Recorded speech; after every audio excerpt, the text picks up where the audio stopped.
ഈ വാർത്തകൾ നിങ്ങൾക്കായി അവതരിപ്പിക്കുന്നു Aishwarya family restaurant and fast food. Payyeni government ഹൈസ്കൂളിൽ വിജയോത്സവം സംഘടിപ്പിച്ചു. ആദരണീയരായ KV തോമസ് കരിക്കാട്ട് വടക്കേതിൽ, മാവില നാരായണൻ നമ്പ്യാർ, അനൂപ് മാത്യു, ജോജി എബ്രഹാം മാരിപ്പുറത്ത് എന്നിവരുടെ സ്മരണയ്ക്കായി 1 മുതൽ 10 വരെ ക്ലാസുകളിലെ മികച്ച വിജയികൾക്ക് നൽകി വരുന്ന എൻഡോമെന്റും ക്യാഷ് അവാർഡ് വിതരണവും, വിവിധ ക്ലബ്ബുകളുടെ ഉദ്ഘാടനവും, സ്കൂൾ പത്ര വിതരണവും, തത്തമ്മ ദ്വയവാരികയിൽ കഥ പ്രസിദ്ധീകരിച്ച കുട്ടി എഴുത്തുകാരി അനന്യയ്ക്കുള്ള അനുമോദനവും നടത്തി. Head mistress Joya M. George സ്വാഗതം ആശംസിച്ചു. ഈസ്റ്റളേരി ഗ്രാമപഞ്ചായത്ത് വിദ്യാഭ്യാസ standing committee chairman Prashanth Sebastian അധ്യക്ഷത വഹിച്ചു. ഈസ്റ്റളേരി ഗ്രാമപഞ്ചായത്ത് പ്രസിഡന്റ് അഡ്വക്കേറ്റ് ജോസഫ് മുത്തോലി ചടങ്ങിന്റെ ഉദ്ഘാടനം നിർവഹിച്ചു. ചിറ്റാരിക്കാൽ AEO ജസീന്ത ജോൺ ഉപഹാര സമർപ്പണവും, ഷൈജു C ക്ലബ്ബുകളുടെ ഉദ്ഘാടനവും, സ്കൂൾ വികസന സമിതി ചെയർമാൻ PG നാരായണൻ സ്കൂൾ പത്ര വിതരണവും നടത്തി. ഈസ്റ്റളേരി ഗ്രാമപഞ്ചായത്ത് മെമ്പർമാരായ KK Mohanan, Sonia Velayudhan, Tejas Shindo, PTA president Shaji P, mother PTA president Sreeja Venu, SMC chairman Deepthi P, staff secretary Jerry മാഷ്, സ്കൂൾ ലീഡർ അൽഫോൻസ CB എന്നിവർ ആശംസകൾ അറിയിച്ച് സംസാരിച്ചു. സീനിയർ അസിസ്റ്റന്റ് സന്തോഷ് മാസ്റ്റർ നന്ദി രേഖപ്പെടുത്തി. വായനാ മത്സര വിജയികൾക്കുള്ള അനുമോദനവും അനുബന്ധ പരിപാടികളും ജൂലൈ 7 നടക്കും. എഴുത്തുകാരും സാംസ്കാരിക പ്രവർത്തകരുമടക്കം നിരവധി പേർ ചടങ്ങിൽ സംബന്ധിക്കും.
ആരും കൊതിക്കുന്ന രുചിയുടെ പെരുമ തീർത്ത് പകരം വയ്ക്കാനാവാത്ത സേവന മികവുമായി ചെറുപുഴ ചിറ്റാരിക്കാൽ റോഡിൽ നല്ലോമ്പുഴ ഗ്യാസ് ഏജൻസിക്ക് സമീപത്തായി പ്രവർത്തനം ആരംഭിച്ചിരിക്കുന്നു Aishwarya family restaurant and fast food. സ്വദേശത്തെയും വിദേശത്തെയും രുചിവൈവിധ്യങ്ങളുടെ പെരുമഴ തീർത്ത് hot and cool, veg and non veg, Chinese food മുതലായവ AC നോൺ AC ഡൈനിങ് സൗകര്യത്തോടുകൂടി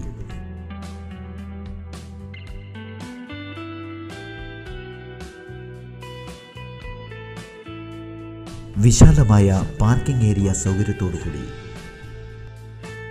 കൂടാതെ mini auditorium, party hall, dormitory സൗകര്യവും ലഭ്യമാണ്. പാർട്ടി ഓർഡറുകൾ മുൻകൂട്ടി സ്വീകരിക്കുന്നു. Mobile number 9495695342, another number 9446775079. Aishwarya family restaurant and fast food.